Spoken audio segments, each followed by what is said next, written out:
Bonjour tout le monde et bienvenue dans Mes Lectures, l'émission qui parle de mes lectures, BD, manga ou comics, avec toujours un tout petit peu de spoil sur chacun des titres dont je vais parler dans cette vidéo. Donc si vous n'êtes pas à jour sur un titre en particulier, n'allez pas voir mon avis dans cette vidéo.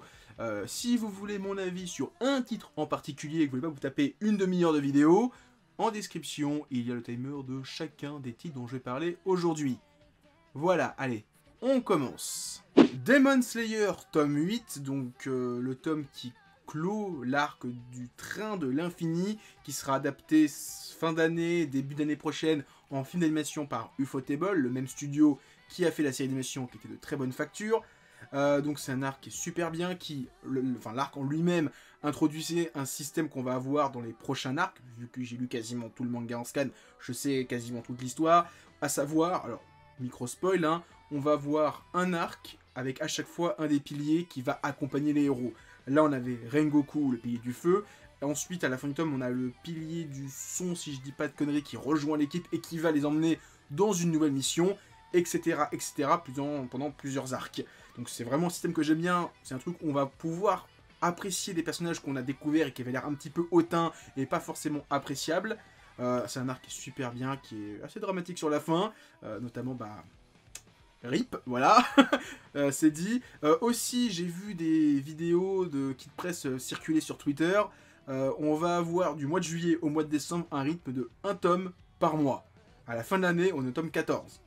Sur 21 ou 22 tomes au Japon, ce qui fait qu'il reste 7-8 tomes de Kimetsu no Yaiba Demon Slayer.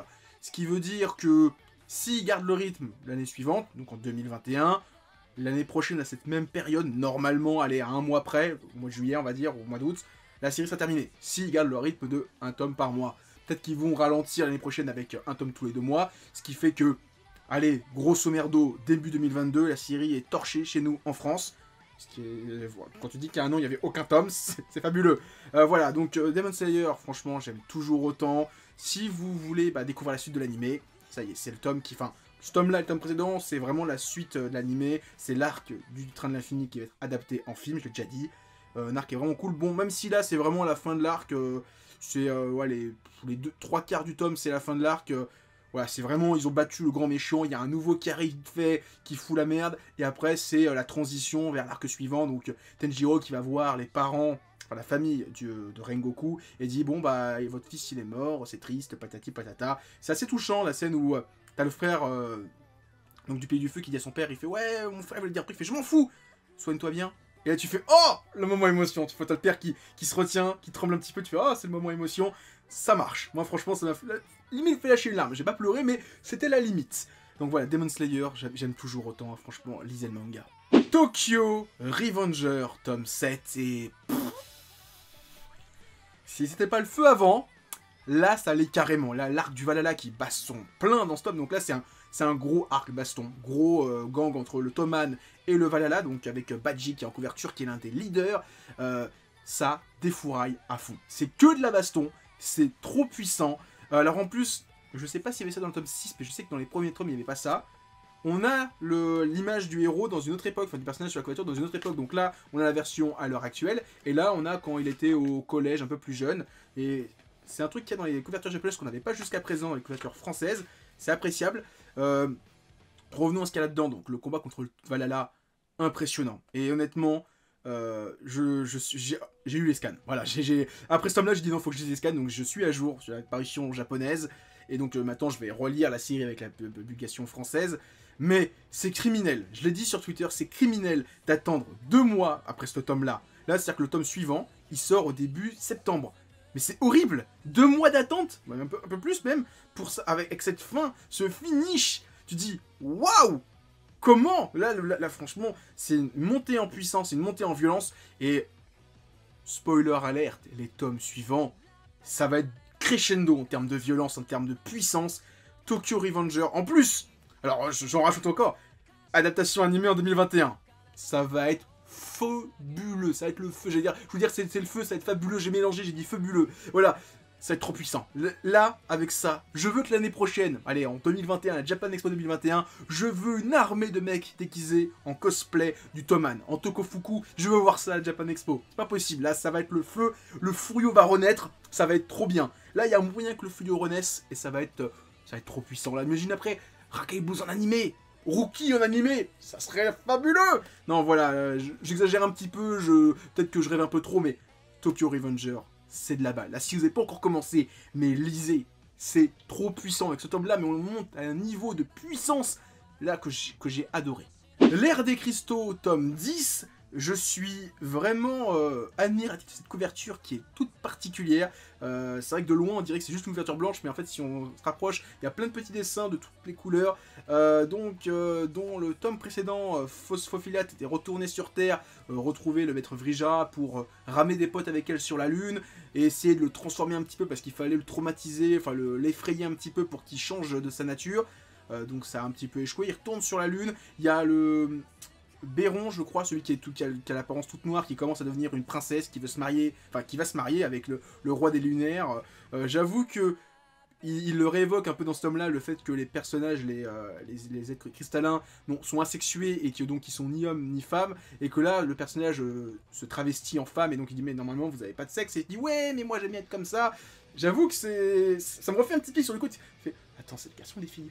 C'est toujours particulier, et je sais que c'est un propos qu'il y a dans l'œuvre, le fait qu'ils soient asexués, ce qui fait que ce sont ni des hommes ni des femmes, mais qu'ils sont très efféminés, et en même temps il y en a certains qui sont très masculins dans leur apparence, mais en même temps très efféminés, c'est très particulier, j'aime beaucoup ça, et là dans ce tome-là on est en plein dedans. Il y a encore aussi le fait, la régénération des cristallins qui ont été enlevés sur la Lune, et qui sont donc du sable aujourd'hui, et qu'est-ce que ça va engendrer, qu'il faut tuer toute une espèce peut-être pour les ramener. J'avoue que le moment où t'as un coquillage qui essaie de retirer, enfin un mollusque qui essaie de retirer son coquillage, c'était assez dramatique. Voilà, franchement, super tome. Et alors, j'ai vu la couverture du tome 11 au Japon. Waouh, à dégaine sa race. Après ce tome-là, tu vois un tome assez paisible. T'as une couverture qui envoie du pâté. J'ai hâte de lire le tome 11, mais alors avec le rythme qu'on a, on l'aura dans 6 mois, 1 an. C'est un peu triste, mais j'adore ce titre. J'adore graphiquement ce qui s'en dégage. De toute façon, vous voyez des images sur le côté. C'est hyper particulier, mais qu'est-ce que c'est beau et qu'est-ce que c'est fabuleux. L'adaptation animée qui est sortie il y a 2 ans maintenant, en CGI, était vraiment sympathique.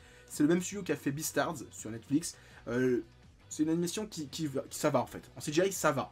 Parce que le fait qu'il soit pas humain, l'apparence un peu particulière des personnages, ça passe en CGI. 9, tome 4, et encore une fois, mais c'est un putain de tome. Là, j'avoue, le tome 4, enfin depuis le début, j'ai eu aucun tome sans faute. Celui-là, il est super puissant. On a 9 qui rencontre Elf, qui est donc le numéro... Putain, je sais plus. Bon, un autre numéro, voilà, un autre de ses frères et sœurs, donc qui se rencontrent. Donc une qui est... Alors, None qui est encore, on sait pas trop... Enfin, elle est contre Hitler, et là on a un qui est vraiment... Sa sœur qui est vraiment contre Hitler, qui est partie de la révolution en Pologne, donc qui vont s'allier et qui découvrent leur pouvoir, et donc ils se rendent compte que c'est vraiment surpuissant, et que s'ils étaient alliés à Hitler, mais ça serait devenu un dieu tout puissant. Et j'aime beaucoup le passage où ils se retrouvent alors dans la campagne polonaise et qui rencontre un juif qui veut les incinérer, et qui, parce que voilà, toute sa vie il a incinéré ses compatriotes. Ce moment-là, waouh.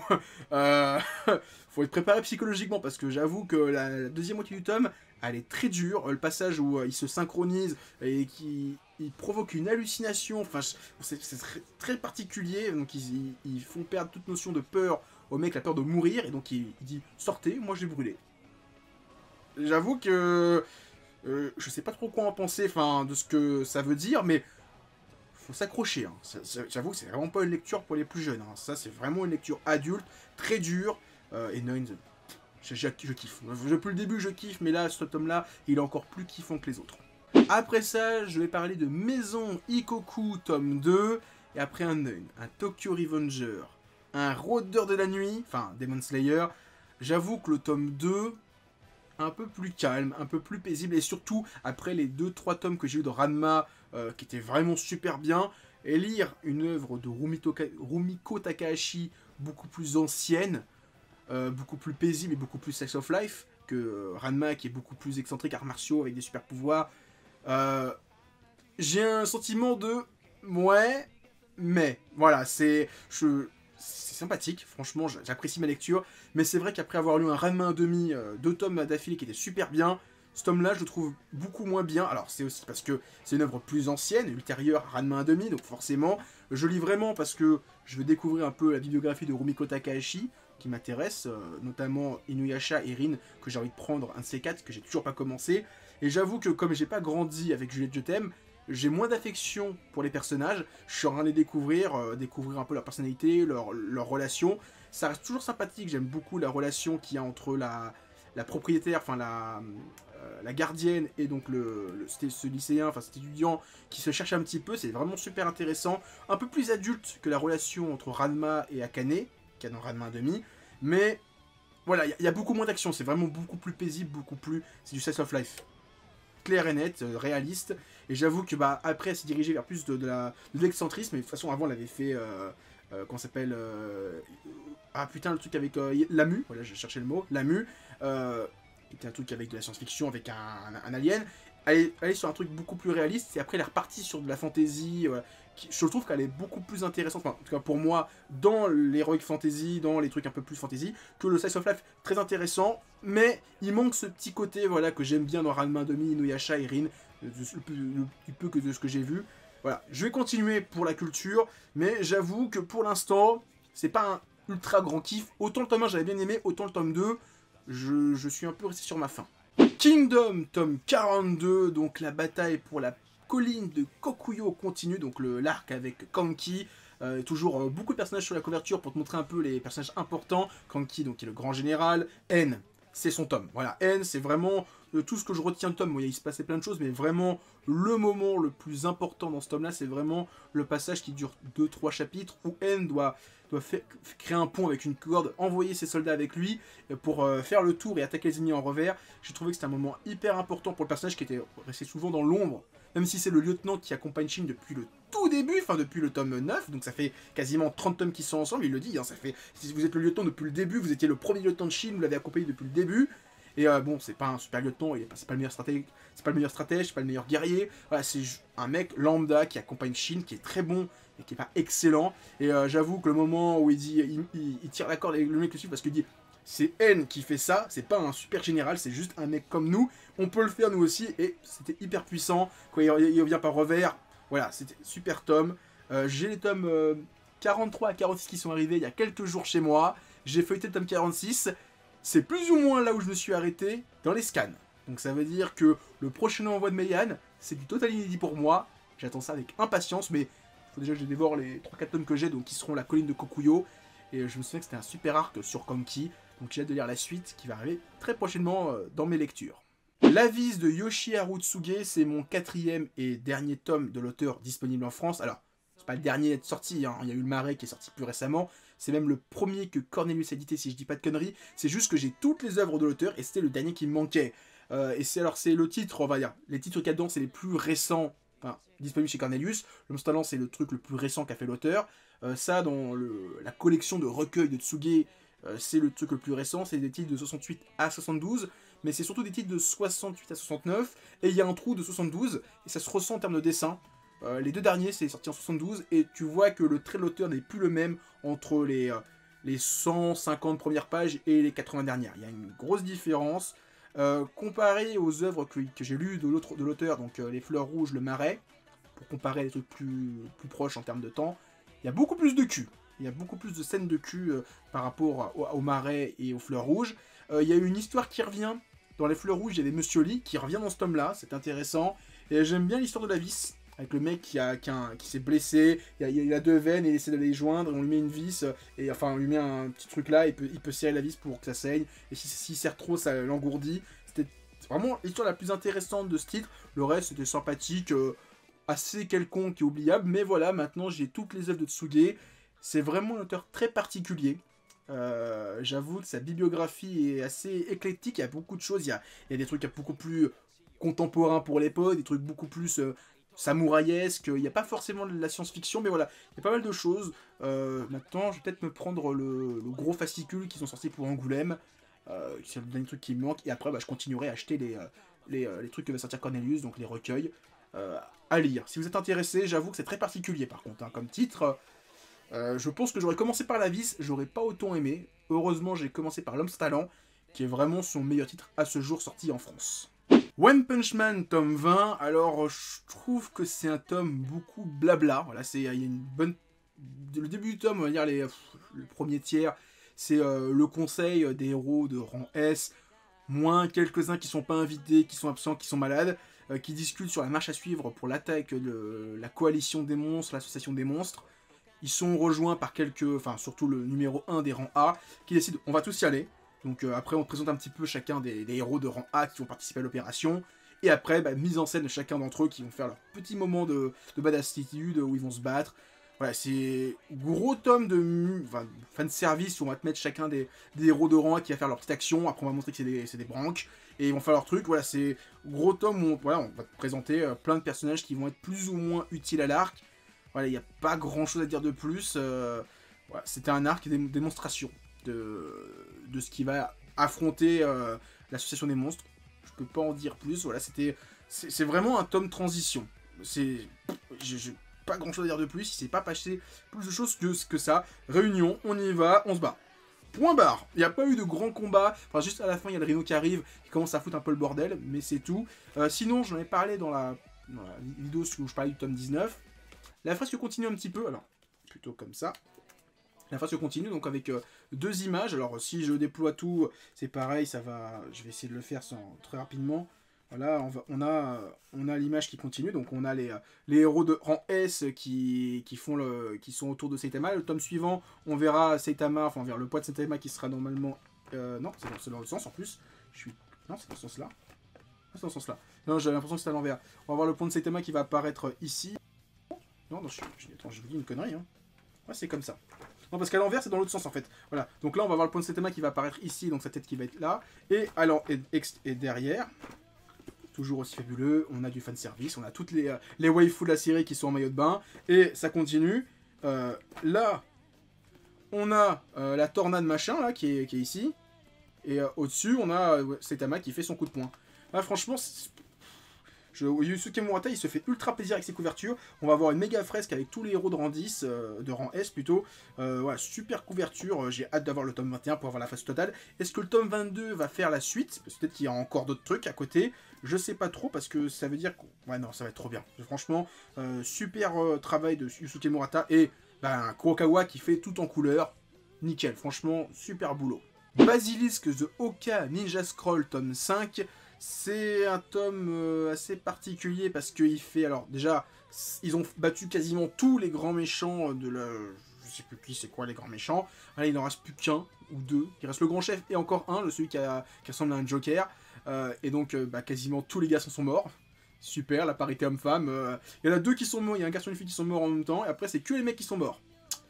J'espère qu'ils ont au moins eu le temps de leur faire un enfant à chaque fois. C'est horrible ce que je dis. Notamment, en plus, il y en a deux qui sont lesbiennes, si je dis pas de conneries. Voilà. Passons à autre chose. Donc, voilà, réunion, ils ont quasiment rassemblé tout le corps de la petite sœur du héros, enfin de la sœur jumelle du héros. Il reste plus que son corps. En même temps, j'avais pas forcément envie de la voir à poil, de voir son corps à poil. Surtout que si elle a pas grandi. C'est dégueulasse. Il y a des petits pieds qui sont faits à la série d'origine. Alors, en plus, il y a un passage... J'avais vraiment l'impression que c'était le dessin du manga Basilisk premier du nom, où on découvre donc, il montre plus ou moins la naissance des personnages principaux. Et là, j'ai fait un quoi comment? Qu'est-ce à dire que the fuck? J'ai pas tout compris. J'espère que les deux prochains tomes qui vont marquer la fin de la série, vu qu'il n'y a fait que 7 tomes, vont expliquer un petit peu leur origine, parce que là, j'ai plus ou moins l'impression qu'ils disent que ils ont été fécondés dans la rivière. Point barre, c'est les réincarnations, point barre, aucune explication, ils sont nés comme ça, on les a trouvés dans la rivière, oh mon dieu, il y a des enfants. Voilà, j'espère qu'ils vont expliquer un peu vraiment leur origine, s'il n'y a pas, bon, ça fait pas un mauvais manga, bon, Basilisk, le premier du nom sera quand même toujours mieux, mais voilà, donc il reste plus que 2 tomes, alors à la fin du tome, il y a un nouveau méchant qui apparaît, qui va se battre contre eux, ça va être le tome suivant, ça va être la grosse baston contre lui, et donc le 7ème tome, ça sera la grosse baston contre le boss final. J'espère qu'on va avoir des explications, comme j'ai dit, sur l'origine des deux personnages principaux, comment ils sont nés, d'où ils ont eu ces pouvoirs, sinon aussi, ils les ont hérités de Inosuke et Oboro, mais voilà, comment ils sont nés, ça j'aimerais bien savoir, même si c'est plus ou moins dit, mais c'est plus des sous-entendus, genre, ils sont morts dans la rivière, ils sont venus dans la rivière, c'est leur enfant, c'est leur sang qui a fécondé, foutez-vous de ma gueule. Voilà, j'espère qu'il y aura des explications. C'est juste mon souhait pour les 2 prochains tomes. Et on finit par un comics, on finit avec du Spider-Man, l'histoire d'une vie. Alors j'avais guetté un petit peu ce titre aux États-Unis qui était sorti il y a un an maintenant, où en fait c'était un run de 6 fascicules, où en fait tout le principe c'était 6 fascicules, 6 décennies. On va suivre la vie de Spider-Man des années 60 à nos jours, ou 2010 si je dis pas de bêtises. Donc ouais, 2010-2020, je sais plus trop exactement. Et donc on va voir l'évolution de Spider-Man, donc il va suivre les mêmes histoires que dans les comics originaux, sauf qu'il va vieillir. Donc dans les années 60, il a à peine 20 ans, et dans les années 70, il a 10 ans de plus, 80, 10 ans de plus, etc., etc. Ce qui fait que dans les années 2020, il a 80 ans, et c'est un papy. Mais il va suivre les mêmes aventures, ce qui fait que au début, il rencontre le Bouffon Vert quand il a 20 ans, sauf que dans les années 80, on a l'événement Battle War, qui est un grand event, si je dis pas de conneries, le premier event de l'univers Marvel, où tout le monde se réunit pour se foutre sur la gueule, et c'est à la fin de cet event-là que Spider-Man récupère Venom. Et donc, il se passe la même chose, sauf que Spider-Man, il n'a pas 18 ans, il en a 30 de plus, enfin, il a quarantaine. Et ça continue, ça continue. Par exemple, dans les années 60, il y avait la guerre du Vietnam, ça continue, ça continue. 2010, Civil War. Sauf que c'est pas Spider-Man jeune étudiant fringant, c'est Spider-Man 60 ans papy. Avec un Captain America papy, un Iron Man papy, qui est devenu un peu facho, un Mister Fantastic papy, et c'est tous des papys, c'est fantastique. J'adore vraiment toute cette idée de les faire vieillir. Alors, même si ils auraient pu prendre plus leur temps sur certaines époques, des fois j'ai l'impression que ça va un peu vite, et que par exemple le passage avec, comment il s'appelle le chasseur, Kraven, ça va très vite. Et voilà, si tu connais pas, je pense, l'origine de Spider-Man, tous les histoires un peu sombres et mystérieuses, tu comprends pas toujours tout. Moi, je connais pas plus Spider-Man que ça. Je connais, voilà, les grandes lignes, les grands méchants, mais j'ai jamais lu beaucoup d'histoires de Spider-Man, beaucoup de runs. C'est même mon premier comic Spider-Man que j'achète en vrai. Donc voilà, mais j'ai trouvé ça super intéressant, vraiment de voir l'histoire de Spider-Man sur 60 ans, l'évolution qu'il a eue, les manières de faire qu'on a interprété le personnage. J'aime aussi beaucoup les couvertures unicolores, où c'est juste, tu vois, Spider-Man sous un fond d'une couleur différente, qui reflète un petit peu l'époque. Vraiment super intéressant, et c'est un souhait. J'aimerais vraiment qu'il fasse ça pour d'autres super-héros. Genre Tony Stark, voir Tony Stark devenir de plus en plus facho, parce que dans les années 60, il participait à la guerre du Vietnam, parce que Spider-Man, enfin, Iron Man a eu son éclat de truc là dans le cœur, pas en Afghanistan comme dans la série du MCU, mais au Vietnam, parce qu'à l'époque où il est né, c'était le Vietnam qu'on affrontait, enfin, que les États-Unis affrontaient.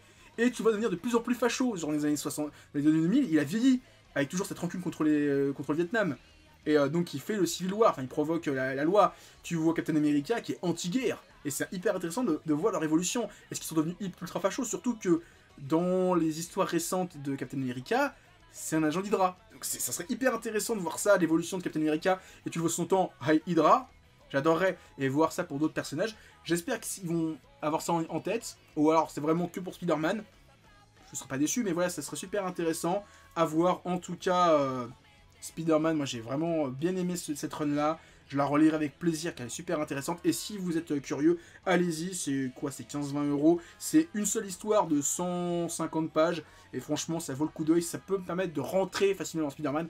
Après ça, vous connaissez, je pense, beaucoup de choses. Mais en tout cas, j'ai l'impression d'avoir appris plein de choses sur le personnage. À voir si je me trompe ou pas. Mais en tout cas, Spider-Man, l'histoire d'une vie, c'est trop bien. Donc voilà, c'était mes lectures, j'espère que vous avez aimé cette vidéo. Si c'est le cas, likez, commentez, partagez-la. Et en description, il y a des liens vers mon Twitter, mon Discord et mon Instagram. Et moi maintenant, je vous dis à plus et continuez à lire des mangas. Allez, ciao tout le monde.